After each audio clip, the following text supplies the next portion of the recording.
In the year 2154, the world is now under the network of 9 corporations who took control of the planet after a catastrophe destroyed the Earth and killed around 9 billion people 25 years ago. Only a handful of elites now own everything. Hunger and poverty are spread all around the world. The remaining inhabitants are divided into slaves and spectators. The network organizes a game called Tits, the Game of Redemption, where 10 players are abducted and brainwashed before they are dropped into a dark and narrow maze called Andron. The game is streamed to viewers all over the world through nano cameras attached to the retina of the players. Slaves are forced to place a bet on one of the players whom they think is likely to win. If the player wins, the slave is set free, but if the player dies in the game, the slave also meets the same fate in the outside world. These were the rules placed by the elite. The game is supervised by a ruthless businessman named Adam, who manipulates the game to make sure only one contestant, whom he has already chosen, survives. Meanwhile, Chancellor Gordon ensures the interest of the network is kept as the game proceeds. The game starts with a woman named Eleanor, who just woke up with no memories whatsoever. She begins to navigate her surroundings. She sees a strange symbol, and she finds out it has blood on it. Scared, she runs away, only to bump into another woman, Valerie, who tells her the same story about having no memories. While they were asking about the identity of one another, they saw a woman dressed in white that appeared like a ghost. Spooked by these events, they run into some sort of control room. In that room, they meet the other 2 players, Luke and Alexander, who also don't know their names and identities. They reveal to the 2 women that they have been all alone for a while, and they are the first people they have seen in days. They don't trust each other, and everyone looks at each other with suspicion. The women tell the woman about seeing a woman dressed in white. Alexander goes out to check it out. He couldn't see anyone, but the woman dressed in white is seen going past him without any noise. On the other part of the maze, 3 people have already woken up and started to navigate the maze. The 3 people were June, Christoph, and Julian. They have the same memory loss, but their groups seem to have adjusted to the fact that they have to work together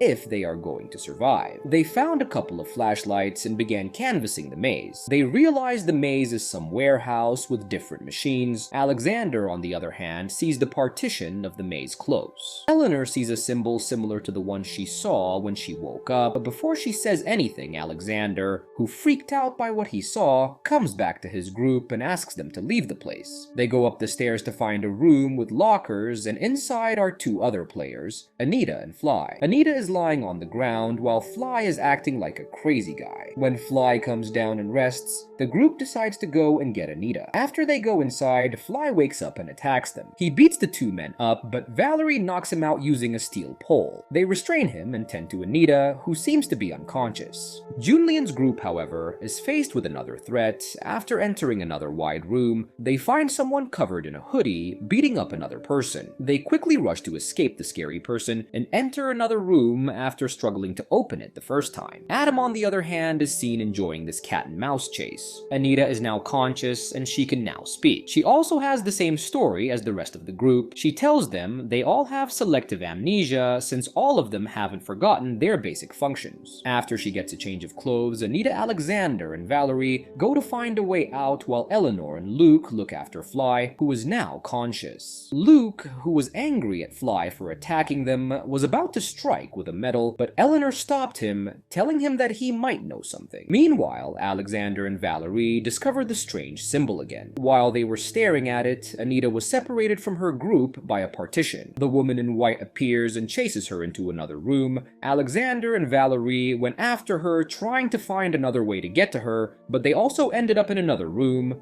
Julian, Christoph, and June get out of hiding and start walking to find some exit. But the person in a hoodie comes from behind and starts chasing them. Christoph and June run separately from Christoph and June. They hide behind a wall while the person in a hoodie is looking for them through a window. June tries to move to another hiding location, but Christoph holds her mouth and suffocates her to death. He then runs away through some hall. Meanwhile, Alexander and Valerie are back in the room where Fly was tied up, and they tell the the rest of their group what happened. In the middle of their conversation, Kristoff and Julian enter their room, and these groups of people they have seen before. Kristoff lies when Julian asks him about June. Suddenly, the person in a hoodie enters the room and scares them, but she reveals her mask and takes her hoodie off. She was another contender named Gabriella, who claims to have been inside the game and hasn't seen anyone since. Kristoff tries to attack Gabriella, stating she has something to do with the disappearance of the girl, but Alexander calms everyone down, and they try to have a conversation. While Gabriella is explaining what happened to her, Fly surprises everyone by saying he remembers her. This was unexpected for everyone, including Adam, who didn't expect any of them to remember anything. He quickly changes the setting of the game. A partition divides the room into two and separates Eleanor, Julian, and Fly from the rest of the group. Julian cuts Fly's restraint, and they quickly get out of the room before their section of the partition is closed. Meanwhile, Alexander and the group are confronted by the woman in a white dress. She appears in the window, but Gabriella throws a chair at the window and breaks it, allowing almost all the group to escape. Luke, being the last one to leave the room, was almost out of the room when the partition suddenly caved in and crushed him, killing him instantly. After this incident, the rest of the group left, and Adam is then seen praising the action of the women in white, who suddenly appeared out of an invisible cloth. She was some sort of artificial intelligence that responds to Adam's command, and she was also the one who killed Luke. Julian, Eleanor, and Fly are on the move. Julian asks Fly where Fly remembers seeing Gabriella, but Fly tells him he is not sure,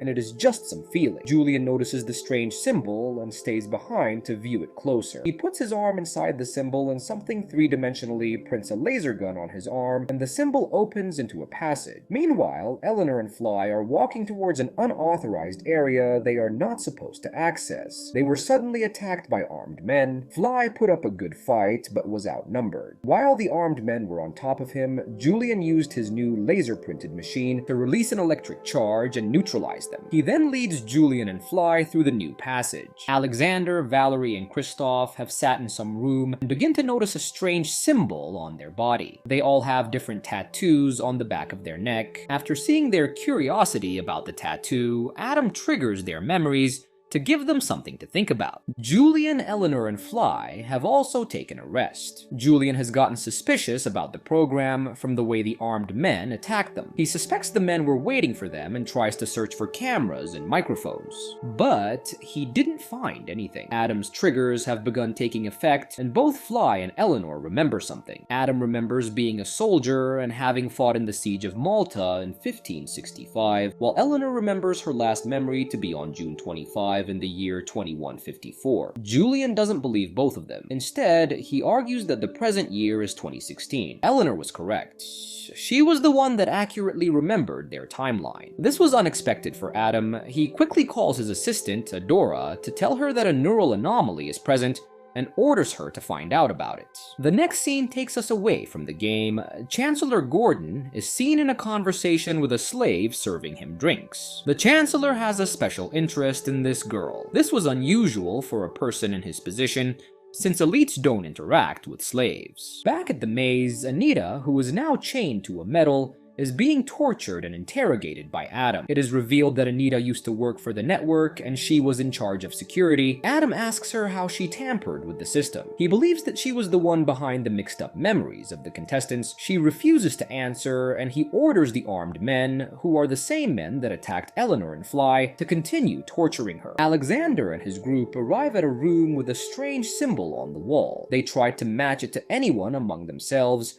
but their tattoo symbol was not a match to the symbol. While they were talking about this, Gabriella's memory is triggered and she remembers her past correctly. She even remembers the correct timeline of the destruction of the world. In her past life, Gabriella was a network police. She did everything she could to survive. She perfectly describes the destruction of the world, the network of the 9 corporations, and everything to the group. When Valerie asks her what year it was, she tells them it was the year 2154. But Kristoff, who looks at her suspiciously after knowing she's a cop, doesn't agree with her. Alexander manages to find a match to the symbol on the wall from the plastic papers. He shows it to Gabriella, and it was a match to her symbol. She puts her hand inside the symbol on the wall, and it opens to another room. Gabriella walks into the room, while the rest of the group wonders about what is in there. Gabriella comes back out with an assault rifle. Adam and the Chancellor are happy with this outcome as more slaves start to bet on the former police. Eleanor wakes up from a nightmare, which could also be a memory, then choosing to forget about it, she gets her group moving. On their journey, she gets caught up in a memory similar to her nightmare, which results in separating her from her group. Meanwhile, Julian and Fly continue their journey. They briefly saw the other team led by Gabriella, but before they could speak anymore, they were attacked by the same armed men. This time, the attack was different. The woman dressed in white was with the attackers. A fight breaks out and Gabriella can hit some men, but she gets separated from her group. Alexander, Kristoff, and Valerie escape through a large hole Gabriella made while she tried to hit the woman dressed in white. The men tried to follow them, but the feed was interrupted after it was reported that they went out of the grid. Julian and Fly moved around quickly, fighting the armed men on their way. They run into Eleanor, who has no idea of what just happened. They travel across some rooms, only to get back to Gabriella, who is now overrun by the armed men. Before the woman in white disables her, she blows up a gas tank, and an explosion occurs. Eleanor and her group made it out before the explosion reached them. This event was a serious blow to Adam's reputation. After the explosion, the feed to the whole world is interrupted. As a result, Chancellor Gordon visits him. Adam tries to explain the situation by describing the event as a temporary setback, but the Chancellor gives him a warning by telling him that failure at this stage will have a dire consequence. Adam promises to get the game back on track, stating that he still has a few cards up his sleeve. Shortly after the Chancellor's visit, Adora manages to restore the feed, which shows Eleanor and her group. Adam tells her to bring the Commander into the game. Meanwhile, the Chancellor is back at his home, and he is furious with the slave girl after he finds out that she has placed a bet without his knowledge. She doesn't tell him who she placed her bet on, but the Chancellor tells her they will talk later after expressing that something urgent has come up. In an off-grid place where the system doesn't track anything, Anita, who was trying to convince the armed forces to come to her side, is rescued by Alexander, Kristoff, and Valerie. They easily eliminate the threat and free her. They told her they heard her voice through some ducts. Anita removes her restraint and shows them the tunnel where their conditioning happened. During one player's conditioning, his old memories are removed and new ones from different timelines are inserted. Being a former member of the network, she was able to tap into the system's conditioning, which meant there might be a way for the players to get back their memories. She uploaded a virus that corrupted the game's database, which caused some players like Eleanor to access their real memory. Anita then explains everything about the place they are in. She told them the name of the game, ANDRON, the quest for the contenders. She told them the players are all slaves and they volunteered to get their freedom and the freedom of the ones they care about. The rule of the game stated that a winner could select 3 other slaves he could free. Anita also confesses that she knew Gabriella and Fly. Anita was the head of the medical division when she met Gabriella, who had opened an investigation on Adam for manipulating the game by choosing who lives and dies. Anita, Gabriella, and Fly were on the way to stopping until Adam stopped them. He wiped their memories and put them back in the game. Fly was the winner last year. He came back to get revenge on the network that killed his entire family. Double conditioning caused brain trauma, which was the reason for attacking the group the first time. Meanwhile, Adam has managed to get files on the Chancellor with the help of the slave girl. She betrayed the Chancellor because the network had her family killed. In return for helping him retrieve the files, Adam helped her to bet on the winning contestant. Back in the game, Anita has devised a plan to stay off the grid and get out of the maze. She first destabilizes the conditioner by throwing a metal rod, which causes a massive surge of electricity through the maze.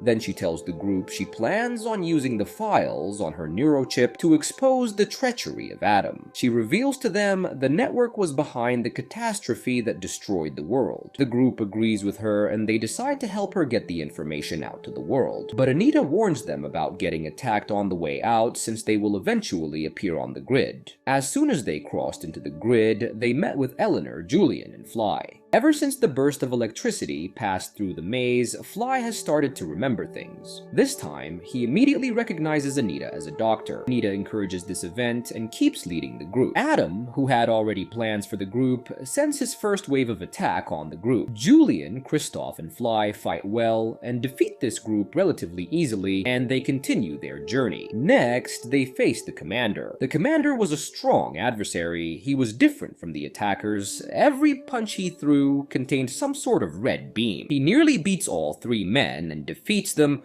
but later, Alexander subdues him with his amazing karate skills. Suddenly, Kristoff surprises everyone by showing his true color. He ruthlessly snaps the neck of Fly, causing a lot of people who bet on him to die. Then he attacks Alexander. After fighting him for a while, he threw him through a window. Julian, who has found Jun's body, discovers that she was murdered by Kristoff and joins the fight. While the men were fighting, the women found another symbol on the wall. This time, the symbol matched with Valerie's tattoo. She inserts her hand into the symbol and retrieves an assault rifle. Just before Kristoff is about to kill Julian, Valerie shoots and kills him with a single shot, and the Commander, who was back to attack the group, is finally put down by Alexander, and the group makes it out. But the place wasn't what Anita expected. After seeing what happened, the Chancellor orders Adam to surrender himself to the police. But Adam had still one card to play. The group is betrayed by Eleanor, who reveals the woman in the white dress to be her sister. She was an artificial intelligence like her sister. She kills Anita, blasting her from behind, and electrocutes Julian. Eleanor is almost unstoppable, but Valerie anticipates her movement and destroys her by using Julian's laser-printed machine. In the end, Adam came out as a winner by placing all the blame on the Chancellor using the files from the slave girl. Alexander and Valerie make it out alive, but not completely out of Adam's reach. The movie ends with Julian awakening from the electric shock.